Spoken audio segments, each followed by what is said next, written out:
Do you ever have a stand or an angle you want to take on a slate you're playing and just want to get a second opinion? Or have you ever built lineups on SaberSim and see a lineup that maybe you're not so sure about and you just want to see, is this really viable? My name's Jordan Chan. I'm the head coach here at SaberSim, and in this video, I'm going to walk through how you can use data on SaberSim to validate and get a second opinion on some of the stands you might be taking and just overall get a little bit more of an idea of how viable certain lineup constructions might be for a certain slate. We've got a lot to get into here, so let's go ahead and dive in. Now, first things first, it's important to note that the way SaberSim works is fundamentally different and better than any other optimizer out there, and it's part of the way that SaberSim works that allows this process to really have some value. So instead of just providing average projections for every single player on the slate, we're actually simulating games out play by play thousands of times and generating the true range of outcomes of each player and their correlations on the slate. But more so, when we actually build lineups on SaberSim, what you're actually doing is you're going into that database of simulations, and each lineup you get is the best possible lineup that could have been built for the sims that were used to build that lineup. So each lineup is basically representative of the slate played out in a certain way. This is the best lineup you could have built in that particular situation. Along with that, we're not just building the number of lineups that you actually need for your contests. We're building a much larger pool of lineups here that you can ultimately use to sort through and adjust exposures and things like that. And if you've used SaberSim before, you're probably familiar with all these concepts. But the important takeaway here is because each lineup is built from a set of simulations, a representative sim of the slate, and we're building a large number of those, there's information conveyed across your pool that can be useful to help make decisions. For example, I've got this build pulled up here for the June 9th MLB slate on DraftKings, and we're working with 5,000 lineups here because I'm using the Pro plan for SaberSim.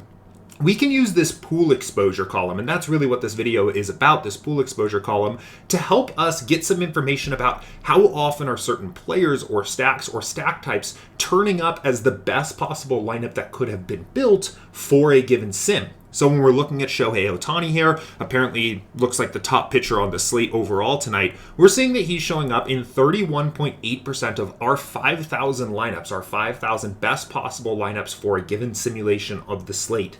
And we can get some information from that. Approximately speaking, and this isn't an exact science here by any means, but we can approximately say that Shohei Ohtani is showing up as the optimal pitcher here in about 31.8% of the slates that play out here.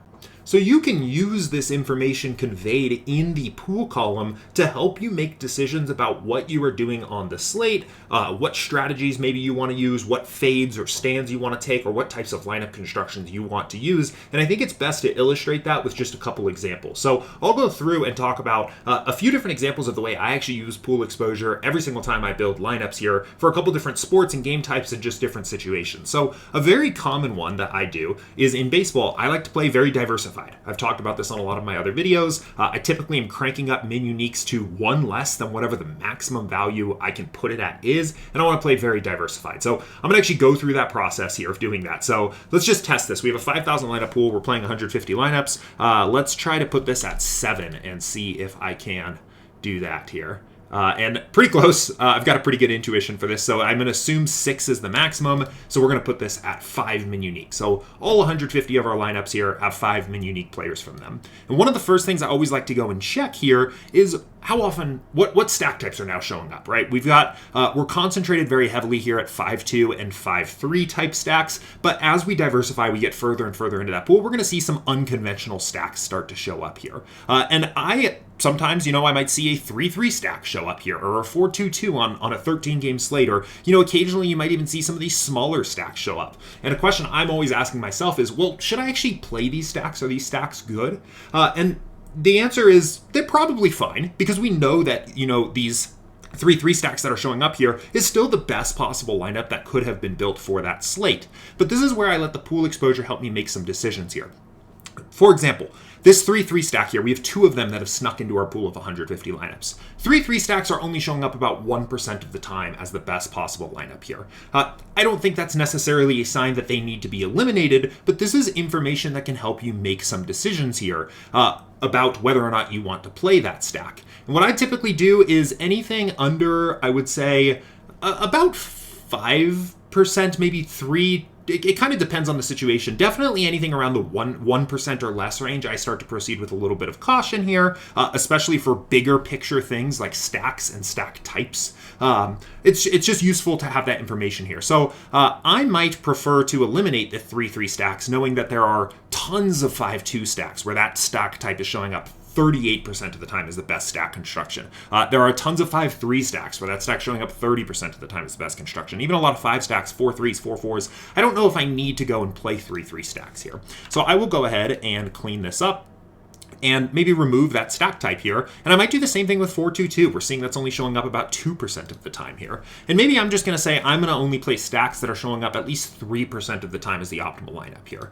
And, you know, most of the time I think it's also important, rather than to just do this blindly and say I'm going to fade everything that isn't showing up often enough here in the pool exposure, to combine this with what you know about the sport already, right? Baseball is a very positive correlation sport. Batters from the same team are almost always positively correlated with one another. And a lot of us know already we want to stack. And especially on a 13-game slate like we have here tonight, we want to probably make pretty big stacks. So I'm combining my knowledge about this sport already, which is stacks are good, big stacks are great, with what I'm getting from the pool exposure, where I'm seeing a lot of these smaller stacks that leave less correlation in the lineup here are only showing up occasionally in the pool, to just do some fine-tuning to my stack constructions after I've already diversified, and now I'm getting a diversified portfolio of lineups with stacks that I want to play.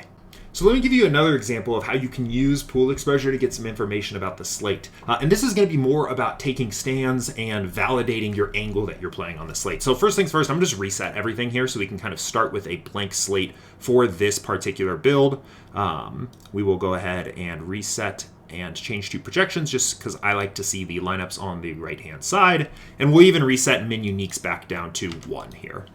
So let's let this load for a second. Okay, so we've basically got the build back exactly the way it was when we started. So one of the things that I like to do in baseball is I like to get a sense of who the top pitchers are on the slate, who the most owned pitchers are going to be on the slate, and look for ways to maybe fade some of that chalk, and in particular, directly leverage against some of that chalk. I think that's an edge in baseball in particular, when you know that 45% of lineups are going to have Shohei Ohtani at the pitcher spot. You know that not only by fading him are you going to have potentially an opportunity to get way ahead of the field if he has a bad game, but getting some exposure to Seattle stacks on the other side can sometimes be a good play as a negative leverage play, right?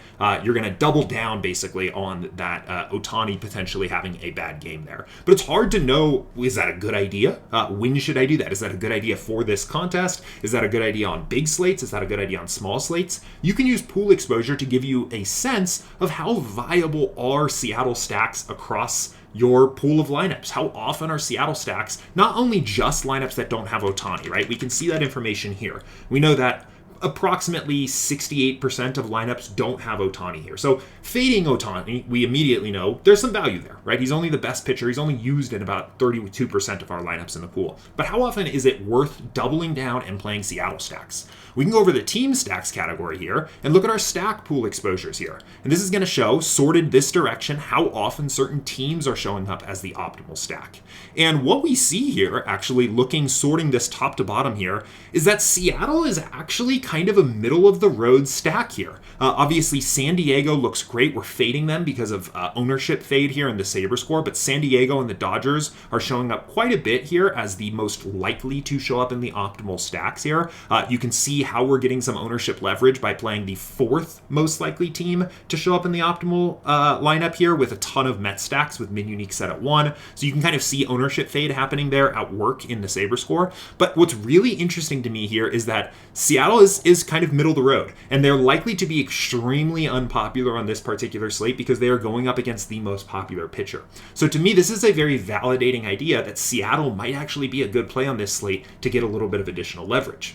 And let's say that you want to go one step further and you want to say, okay, I don't just want to stack Seattle. I want to actually aggressively stack them. I want to 5 stack them if possible. We can even look and see on the 5 stacks and see how often they're showing up. And in this case, again, Seattle is actually showing up as one of the top 5 best teams to 5 stack here. There's a big difference between San Diego showing up 18% of the time and Seattle showing up 5% of the time. But there are 20 other teams less commonly showing up as optimal 5 stacks than Seattle here. So I'm feeling really good about this play, and this might be a situation where I go in and bump their exposure here so I can get some of that negative leverage to a team that's facing against a really chalky pitcher.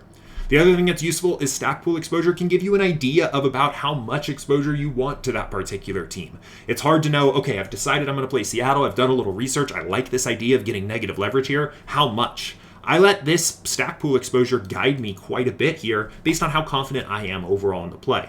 If I know it's just a team that I want to get to, I might just match this exposure. I might just say I want to play them about as often as they're showing up in my 5,000 lineups. You can even go a little bit further and say I'm going to double that. I want this to be one of my bigger stands on the slate here, and I'm going to double that and play twice as much Seattle in my 150 that are showing up in my pool exposure. And a lot of times when I'm making decisions about a slate, I'm doing so all relative to the stack pool exposure. So rather than saying, I'm playing, let me look at this here. Rather than saying, I guess these two examples are pretty close here, but let's say I had 16% of San Diego and 16% Seattle. To me, those are actually different things because on one hand, I'm actually playing half as much San Diego as showing up in my pool. But for Seattle, I'm playing twice as much Seattle that's showing up in my pool. So even though I have the same exposure of those two teams in the slate, I'm thinking about them differently because I'm still kind of on the fade side of San Diego relative to their ownership and relative to their pool exposure. But in the case of Seattle, I'm going to be over the field on their ownership and I'm going to be over the field on or over the pool exposure as well. So you can kind of compare how you're getting leverage there with looking at those stack pool exposures. So overall, I think this is just a really cool way to potentially look at stack pool exposure or pool exposure in general and validate your stance. I'm actually going to go one step further because I want to show maybe an example where it doesn't work out as well. So let's look at some of the other chalk pitchers here. So we have Cincinnati, Boston, Kansas City, and LA playing against the other 4 pitchers above 20%. So Cincinnati, Boston, Kansas City, LA. Let's go see if those teams are popping up here at all, especially at the bottom. So LA is a really good example, right? And even Cincinnati to a lesser extent, but LA is a really good example. Let's say we're looking at playing LA because we want to fade Luis Castillo a little bit here, right? So the other side of that game. If we go back to the stack types, we can see that LA is actually showing up as the second worst commonly appearing stack in this particular pool here. So I'm a little less confident about that play. Doesn't necessarily mean that it's wrong to play Angel stacks tonight. By no means does it. And we'll talk about that in a minute. But just purely getting that second opinion from SaberSim's pool exposure alone, I think Seattle is a way better leverage play than LA is on this particular slate.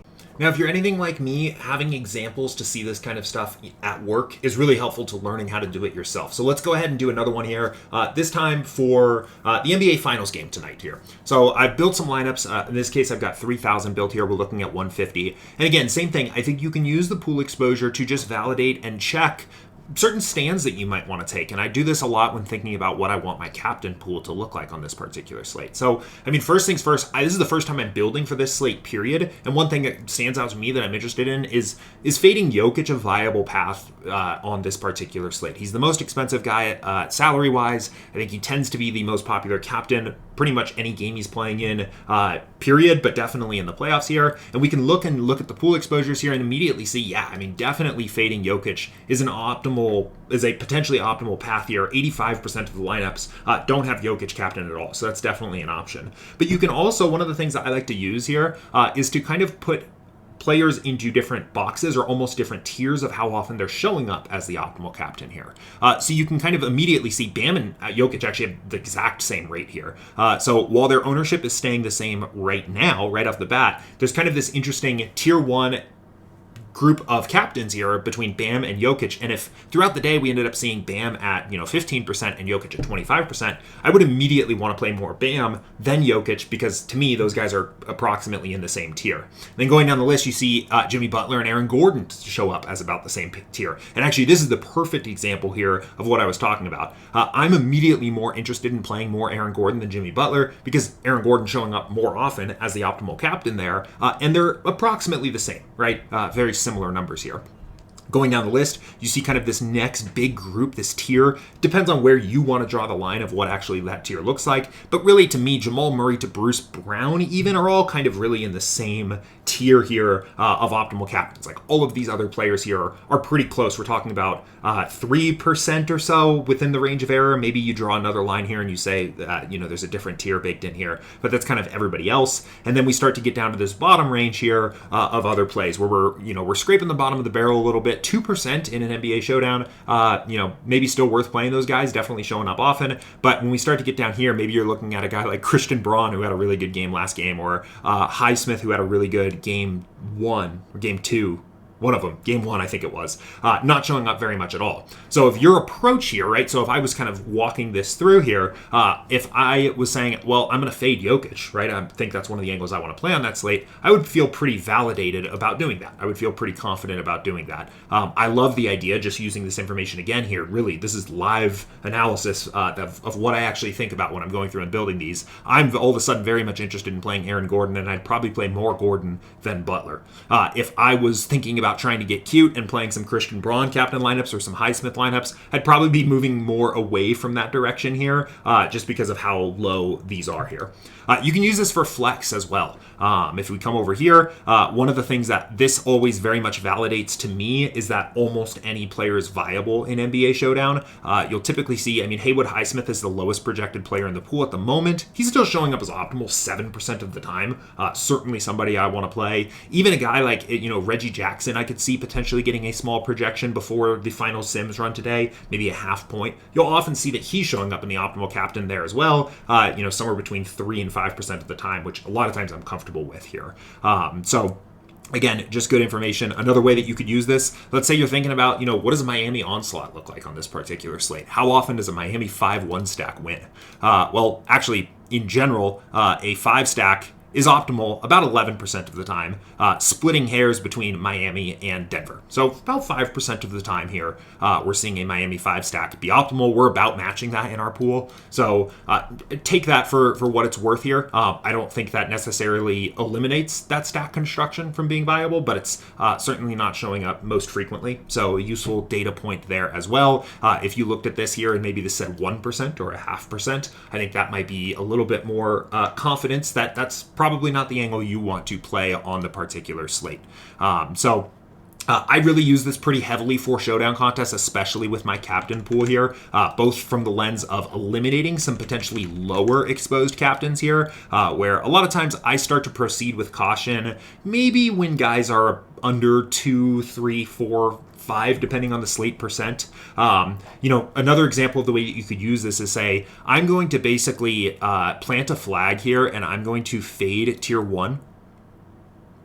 And because I'm getting so much leverage just from fading tier 1 right out of the gate, I'm also going to fade what I'm calling like tier 4, I guess. So I'm going to fade Jeff Green, and I'm going to fade Duncan Robinson, and I'm going to maybe bring this up to, there is kind of a break point between Lowry and Strus here, right? There's a percentage point there. So maybe my captain pool ends up becoming something a little bit more like this, right? And this is all just from using that pool exposure to help make some decisions here. So basically, I am intentionally fading the bottom, right? I don't need to be playing a ton of 1% likely to be captain, 2% likely to be captain guys when I'm already fading the most popular captain guys. And you see what this does, right? This gives you some leverage, right? Suddenly we're very much over the field on a guy like Aaron Gordon, who I thought was a really interesting play here. Kevin Love, this actually might be one that I adjust here because Kevin Love is showing up 27% of the time here now, but he's kind of in this big tier of guys that all have similar rates. Michael Porter Jr. and KCP seem to be the lowest owned guys showing up with those particular rates. So maybe I'm bringing this down here and I'm saying, 10% Kevin Love max, so I can get a little bit more exposure to the lowest owner, maybe even setting a min exposure here, right? Maybe I want 10% Michael Porter, and I want to make sure I get to 10% KCP, which I have as well. So I'm intentionally finding this next tier of guys here, right? The 5 players that I'm calling in tier 3, basically, I want to intentionally attack ownership inefficiencies there on that tier 3 guys that are all pretty similar pool exposure. Now, it wouldn't be a good video here if I didn't explain some of the things to be aware of with this, or the potential drawbacks or the potential areas where this can go wrong, this particular strategy. So let's talk about that here.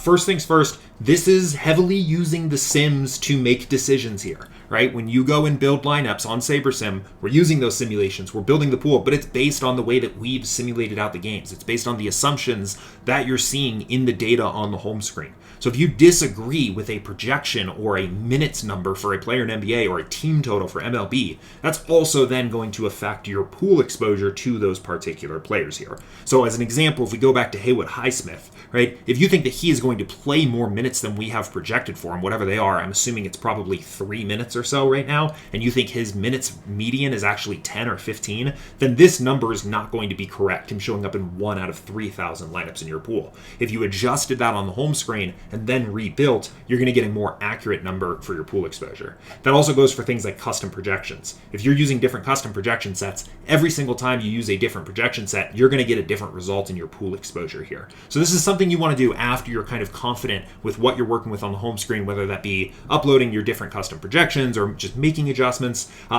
Personally, for me, I'm not super concerned about that because I'm very confident in SaberSim's sims and models, and most of the time I'm pretty trusting of this information here, but it is dependent. It is resting on the assumptions that the sims themselves are resting on, like the minutes, the usage, the overall projections, and so on. Now, another thing to be aware of, especially if you're looking at sports or slates with very large player pools, is to just be a little bit careful trying to make very big decisions about what players you want to play or fade or anything like that, just as the average number of these pool exposures get a lot smaller. So for example, I do like using pool exposure a lot for stack types in baseball because there's only however many, maybe 15 different stack types that you can have on a slate. I like using it for team stacks as well. 13 game slate, we have 26 team stacks here. I think there's good information that is conveyed here. For the actual baseball slate tonight here, there are a ton of pitchers, there are a ton of hitters in the pool, right? There is 9 times 26 hitters essentially in the pool. So you're going to have just much lower numbers for your pool exposure here, and they're going to be a little bit more noisy. So while I like the idea of using pool exposure like we talked about before to maybe identify that you want to play a Seattle stack, if we started looking at specifically at Seattle hitters, there's less information conveyed here in these exposures here because the numbers are starting to get a little bit smaller, right? It gets harder to defend the idea that the best possible one-off you could play for Seattle is Teoscar Hernandez right now because, all of these hitters on the team, excluding Suarez here, are within 2.5% of each other here. And they're all pretty close. They're all also comparably probably very close to other players in the pool in general. So all of this to say, just be aware. I think the best way to use pool exposure is bigger picture things, or looking in categories where there are not a ton of different options in that category. So that's why I like looking at it for the captain spot, especially in NBA Showdown. I like looking at it for my team stacks,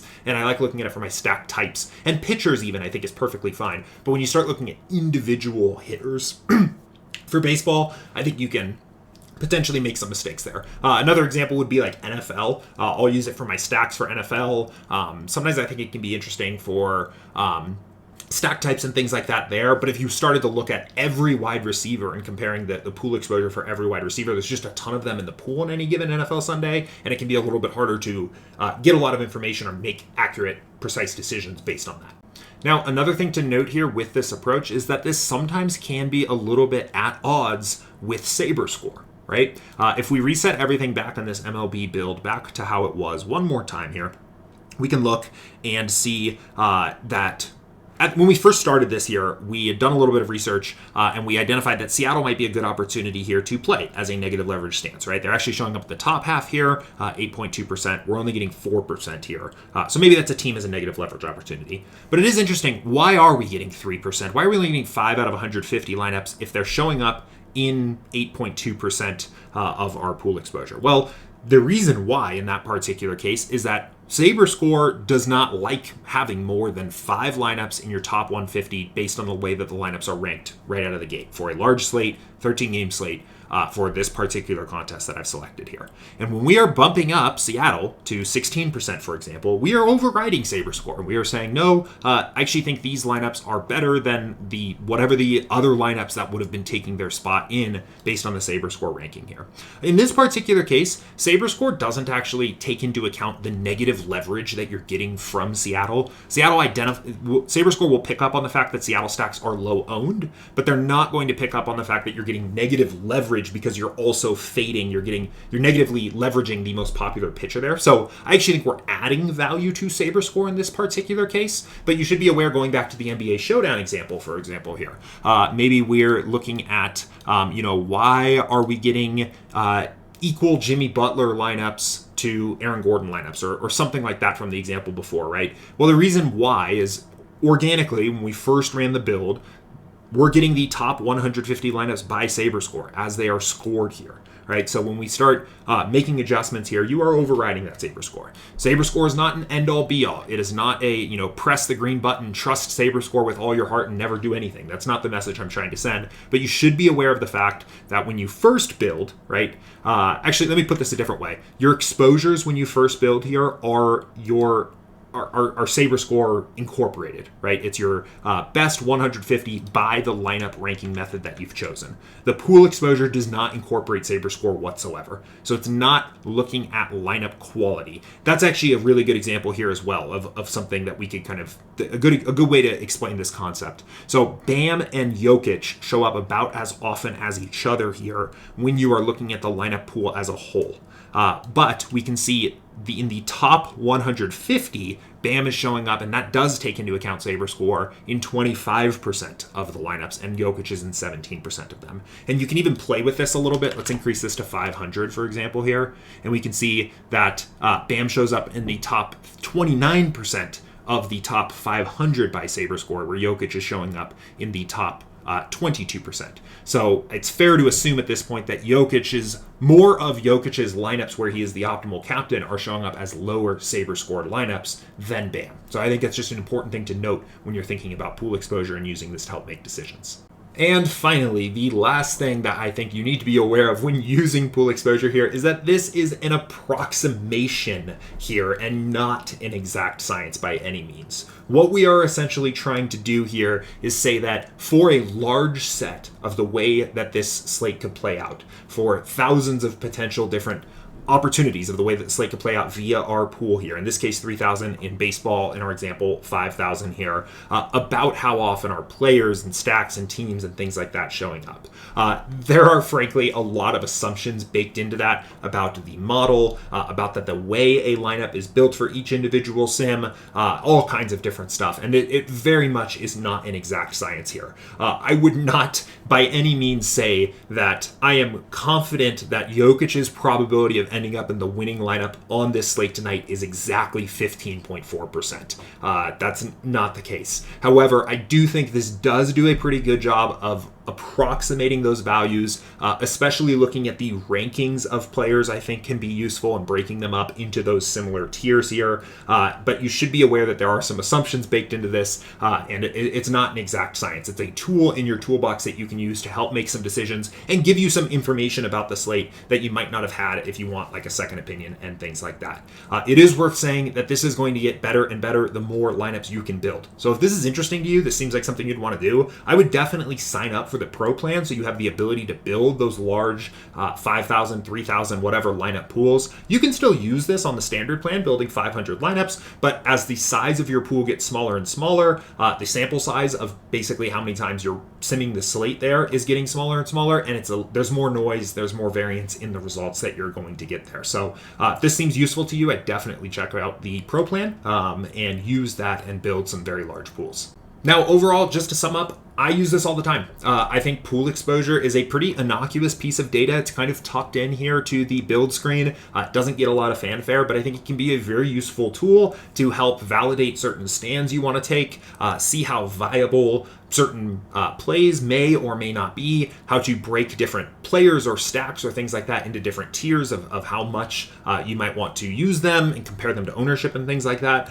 Just a very useful data point that I'm pretty much always looking at when I first run a build, just to familiarize myself with the slate and see, how does that check out with the rest of my research I've done, the rest of my intuition of how I might want to play the slate, maybe just a gut feel, things like that. So definitely recommend checking it out, trying it out.